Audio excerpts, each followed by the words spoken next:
आपली संस्कृती, आपले संस्कार सदा राहू दे आपल्या सोबत। भारताच्या महान ग्रंथांचे आणि काव्यांचे संपूर्ण संकलन सबस्क्राइब करा तिलक।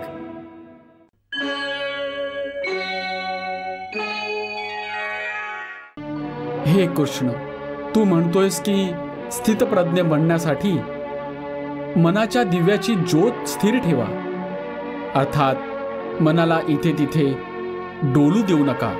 याचा अर्थ असा झाला की कर्म करते वेळी मनाच्या ऐवजी बुद्धीचं म्हणणं आहे का?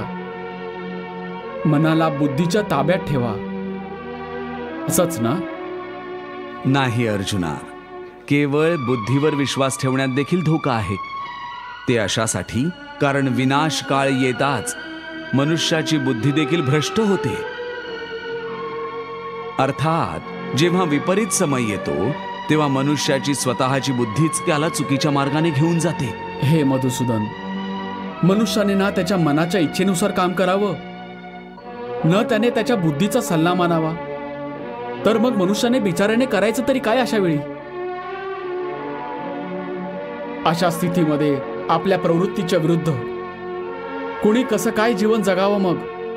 हे मधुसूदन, मुक्ती आणि मोक्षाच्या मार्गाने जाण्यासाठी कुणी मनुष्य त्याची प्रवृत्ती कशी बदलू शकतो? याचा एखादा उपाय असेल तर मला सांग। प्रवृत्ती बदलण्यापूर्वी हे जाणून घेणं आवश्यक आहे की प्रवृत्ती बनते तरी कशी। हे अर्जुना, मनुष्य जन्मतःच त्याच्याबरोबर सत्व, रज आणि तम हे 3 गुण घेऊनच जन्माला येतो। या सृष्टीची रचना याच 3 गुणांच्या आधाराने झालेली आहे। या त्रिगुणात्मक सृष्टीमध्ये राहणाऱ्या समस्त प्राण्यांमध्ये हे 3ही गुण सामावलेले असतात, परंतु प्रत्येक प्राण्याच्या अंतरंगात या 3हींपैकी कोणता ना कोणता एक गुण अधिक वरचढ असतो, आणि जो गुण सर्वात वरचढ असतो त्या प्राण्याचं चारित्र्य तसंच बनून जातं।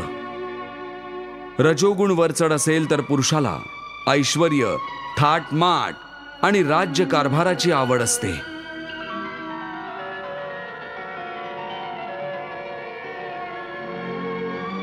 तमोगुण असणारा आळशी आणि प्रमाद करणारा असतो। द्वेष, क्रोध यांसारख्या नकारात्मक भावना त्याच्यात ठासून ठासून भरलेल्या असतात।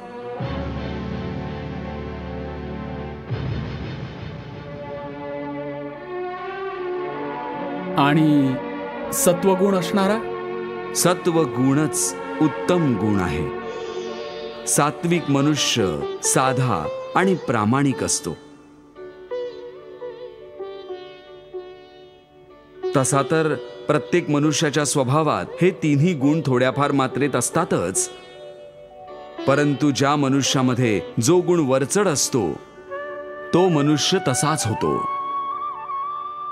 त्याची जशी प्रवृत्ती असते तशीच त्याची अभिरुची पण असते। त्यामुळे प्रत्येक मनुष्य त्याची प्रवृत्ती आणि त्याच्या अभिरुचीनुसार कामना करत असतो।